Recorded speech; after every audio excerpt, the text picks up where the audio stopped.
हिमाचल में चुनावी दौरा होने वाला है। दिल्ली के सीएम और आप प्रमुख अरविंद केजरीवाल सोलन में केजरीवाल का प्रचार अभियान लगातार जारी है। आपकी गारंटियों के साथ प्रत्याशियों का वो प्रचार प्रसार करते हुए नजर आए। आपको बता दें, अरविंद केजरीवाल के स्वागत की तैयारियां लगभग पूरी हो चुकी हैं। बाईपास पर सभी कार्यकर्ता एकत्रित हो चुके हैं। रोड शो के जरिए प्रचार की शुरुआत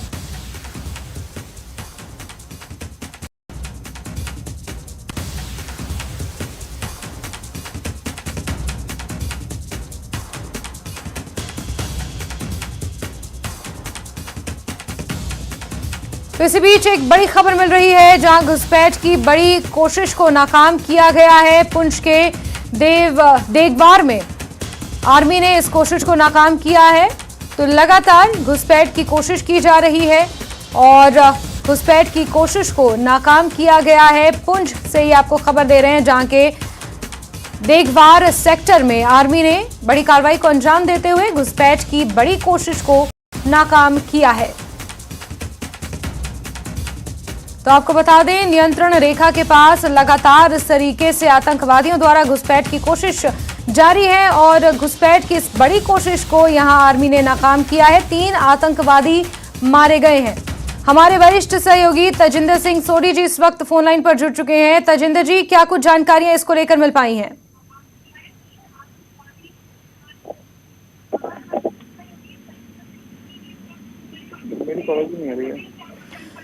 हमारे वरिष्ठ सहयोगी तेजिंदर सिंह सोडी जी इस वक्त फोन लाइन पर मौजूद हैं। तेजिंदर जी, क्या कुछ जानकारियां मिल पाई हैं इस बड़ी कार्रवाई को लेकर?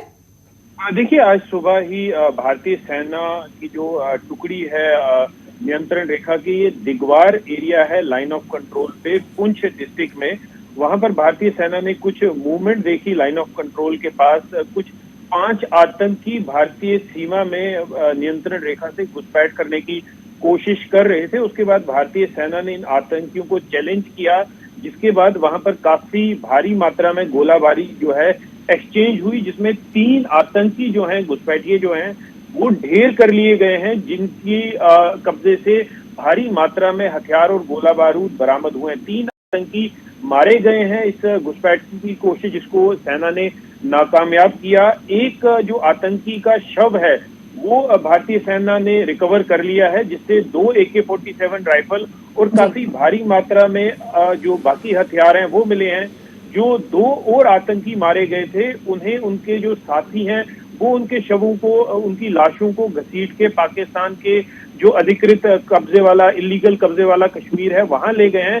तो एक बड़ी कामयाबी है भारतीय सेना के लिए। एक बड़ी घुसपैठ की जो कोशिश है उसे नाकामयाब किया भारतीय सेना ने। नियंत्रण रेखा पे 3 आतंकी जो काफी भारी जो आर्म्स एंड एम्युनिशन के साथ थे, उन्हें मार गिराया गया है। 2 आतंकी इस ग्रुप से पाकिस्तान के ऑक्यूपाइड कश्मीर में वापस चले गए हैं। 5 आतंकियों का ये गुट था जो आज सुबह भारतीय सीमा में घुसने की कोशिश कर रहा था। तो ये बिल्कुल ये चीज दर्शाता है कि एक तरफ पाकिस्तान के साथ नियंत्रण रेखा पे सीज फायर है, लेकिन इस सीज फायर का पाकिस्तान गलत जो फायदा उठा रहा है, नियंत्रण रेखा से आतंकियों की घुसपैठ कराने में जुटा हुआ है।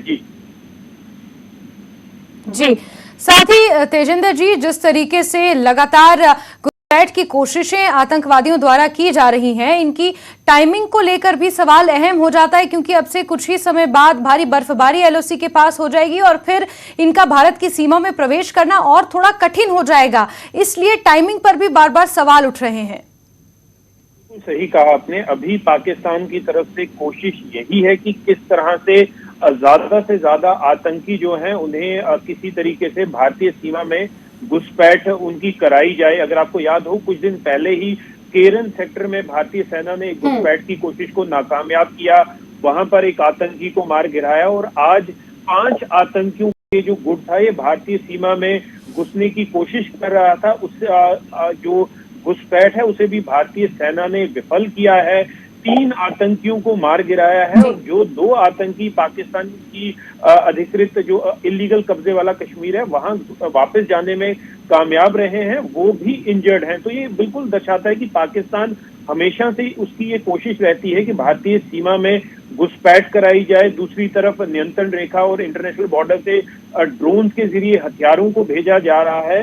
तो पाकिस्तान की नापाक साजिश को भारतीय सेना बीएसएफ हमेशा टाइम टू टाइम नाकामयाब कर रही है। एक बड़ी कामयाबी है भारतीय सेना के लिए 3 आतंकी एक समय मार देना, जो भारतीय सीमा में घुसपैठ करने की कोशिश कर रहे थे, एक बड़ी कामयाबी है। जी जैस्मिन।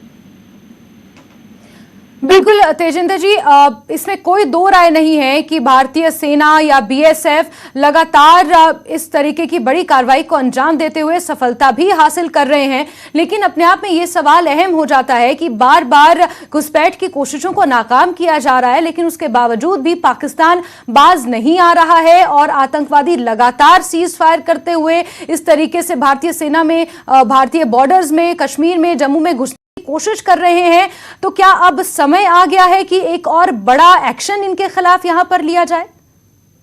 अगर आपको याद होगा, कुछ ही दिन पहले जो 15 कोर के जीओसी हैं, उनसे एक सवाल पूछा गया था कि जैसे union defence minister Rajnath Singh की एक स्टेटमेंट आई थी कि गिलगित बल्तिस्तान और पीओके जो है भारत का है, तो आर्मी ने ये कहा था कि वो पूरी तरह से मुस्तैद है, पूरी तरह से किसी भी एक्शन के लिए तैयार है, सिर्फ गवर्नमेंट ऑफ इंडिया से एक ऑर्डर आना बाकी है।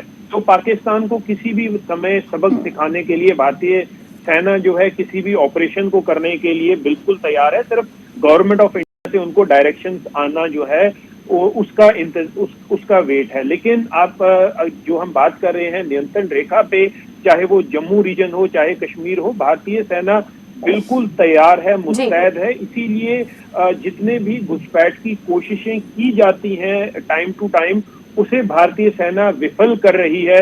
कुछ दिन पहले कश्मीर घाटी में नियंत्रण रेखा पे जो इन्फिल्ट्रेशन बिड थी उसे फॉइल किया, और आज 3 आतंकियों को इलाके में ढेर कर लिया। ये 5 आतंकियों का ग्रुप था जो आज सुबह ही भारतीय सीमा में घुसने की कोशिश कर रहा था। भारतीय सेना ने नोटिस किया, उसके बाद उनपे फायरिंग की, जिसमें 3 आतंकी ढेर हो गए। अभी तक एक आतंकी का शव जो है वो मिल चुका है, 2 AK-47 राइफल और काफी भारी मात्रा में जो असला है वो भी वहां से मिला। तो ये दर्शाता है कि पाकिस्तानी सेना जो है वो इन घुसपैठियों को पूरी मदद दे रही है, क्योंकि घुसपैठिए बिना पाकिस्तान आर्मी की मदद के इतने दूर नहीं आ सकते, फिर फेंस को काट के भारतीय सीमा में घुसपैठ करने की कोशिश नहीं कर सकते। तो ये जो भी हरकतें होती हैं, चाहे वो इंटरनेशनल बॉर्डर पे हो, चाहे वो लाइन ऑफ कंट्रोल पे हो, तो पाकिस्तानी सेना, पाकिस्तानी जो रेंजर्स हैं, उनका पूरा सपोर्ट रहता है इन घुसपैठियों को, इन आतंकियों को। और पाकिस्तानी सेना जो है वो सीज फायर का गलत इस्तेमाल कर रही है घुसपैठ को बढ़ावा देने के लिए। जी जैस्मिन। साथ ही तेजिंदर जी, जब इस तरह की कोई बड़ी कार्रवाई होती है, क्योंकि पिछले कुछ दिनों से हम लगातार देख रहे हैं कि कश्मीर में घुसपैठ की कोशिशें लगातार की जा रही हैं, पाकिस्तानी आतंकवादियों द्वारा ये कोशिशें हो रही हैं, तो जब सेना और इन आतंकवादियों में इस तरीके से गोलियां चलती हैं या वहां पर जो भी ये कार्रवाई होती है, स्थानीय लोगों पर इसका क्या असर पड़ता है, खास तौर पर जो सीमावर्ती इलाकों पर वहां पर लोग रहते हैं? जाहिर बात है यही कारण है कि उनके अंदर से डर का जो माहौल है वो खत्म होने का नाम नहीं ले रहा है। देखिए जैस्मिन, ये जो ये घटनाएं होती हैं ज्यादातर घुसपैठ की, ये उन जगहों से की जाती है जहां पर सिविलियन पॉपुलेशन नहीं होती। ये वो इलाके हैं जहां पर बिल्कुल नियंत्रण रेखा से सटे हुए हैं। अगर जिन लोगों को, जिन दर्शकों को ये नहीं मालूम है, नियंत्रण रेखा कोई एक फिजिकल बाउंड्री नहीं है। नियंत्रण रेखा एक लाइन है जो परसीव की जाती है as a working border between Pakistan and India. ये वो एरिया है जहां पर दोनों सेनाएं रुकी हुई है। जो एरिया उनके कब्जे में है, जो उनके कंट्रोल में है, वहां से जो लाइन गुजरती है उसे नियंत्रण रेखा कहा जाता है। तो यहाँ पर कोई फिजिकल बाउंड्री नहीं है। तो इसीलिए इन एरिया से जो एक्चुअल जो लाइन ऑफ कंट्रोल के एरिया है, वहां पर जो सिविलियन पॉपुलेशन है एग्जैक्ट लाइन ऑफ कंट्रोल पे नहीं रहती। और इसी चीज का फायदा, क्योंकि वहां पर बड़े बड़े जो जंगल हैं, घनी झाड़ियां हैं, तो उस चीज का फायदा उठा के जो आतंकी हैं वो भारतीय सीमा में घुसपैठ करने की कोशिश करते हैं। उनको ये लगता है कि वो झाड़ियों का या खराब मौसम का फायदा उठा के भारतीय सीमा में घुसपैठ कर जाएंगे। लेकिन भारतीय सेना जो है चप्पे चप्पे पे पूरी नियंत्रण रेखा पे नजर रखी हुई है। एक रॉबस्ट एंटी इन्फिल्ट्रेशन ग्रिड है जो पूरी लाइन ऑफ कंट्रोल पे भारतीय सेना 24 घंटे मेंटेन करके रखती है। तो उसी वजह से ये जो हर बार पाकिस्तान की तरफ से, पाकिस्तान के जो ट्रेंड आतंकी हैं उनकी तरफ से घुसपैठ की कोशिश की जाती है, उसे भारतीय सेना कामयाब रहती है नाकामयाब करने में उस इन्फिल्ट्रेशन बेट को। जी जैसे लेकिन तेजिंदर जी, बार बार यही सवाल खड़ा होता है कि पाकिस्तान के पास, जहां हम पाकिस्तान की बात कर रहे हैं, इकोनॉमी पाकिस्तान की बहुत ज्यादा डाउन है, ऐसे में पाकिस्तान के पास पैसा नहीं है और उसके बावजूद भी इस तरीके की गतिविधियों को पाकिस्तान अंजाम दे रहा है। आतंकवादियों को इस तरीके से भेजकर अपने मुल्क में पैसा इकट्ठे करने की कोशिश जो इन आतंकवादियों के जरिए पाकिस्तान कर रहा है, कहीं ना कहीं अब समय आ गया है कि मुंहतोड़ जवाब इन तमाम हरकतों का दिया जाए पाकिस्तान को। पाकिस्तान की जो इकोनॉमिक सिचुएशन है पूरी दुनिया जानती है। पाकिस्तान के गले में जो FATF financial action task force की ग्रे लिस्ट का फंदा था, हालांकि पाकिस्तान ने एक मैनिपुलेशन के द्वारा अपने आप को FATF की ग्रे लिस्ट से बाहर निकाल लिया, ये सोच के कि जो उनकी इकोनॉमिक क्राइसिस है उसमें थोड़ा सुधार आएगा। लेकिन पाकिस्तान को ये कि भारत में घुसपैठ कराना, भारत में हर बार आतंकियों के द्वारा उनको भारत की सीमा में घुसपैठ करा के भारतीय सरजमीन पे जो आतंकी हमले कराना, ये पाकिस्तान की किसी भी तरह पाकिस्तान को जो है पाकिस्तान का एक नापाक मंसूबा है। अगर आपको याद हो, पाकिस्तान हमेशा ये चाहता है to bleed India by 1000 cuts. ये पाकिस्तान की स्टेटेड पॉलिसी है कि वो भारत को 1000 कट्स देना चाहता है। तो उसी सिलसिले में चाहे वो कश्मीर के इलाकों से घुसपैठ कराना हो, चाहे वो ड्रोन के जरिए हथियारों को भेजना हो, तो पाकिस्तान हमेशा अपने जो रिसोर्सेज हैं इन्हीं चीजों पे खर्च करता आया है। लेकिन पाकिस्तान अगर उसको अपनी ग्लोबल कम्युनिटी में अपनी एक इमेज को सुधारना है, हालांकि FATF की ग्रे लिस्ट से पाकिस्तान बाहर है, लेकिन अगर उसको अपनी इमेज को सुधारना है तो इस तरह की हरकतों को उसे बाज आना पड़ेगा। भारतीय सेना पूरी तरह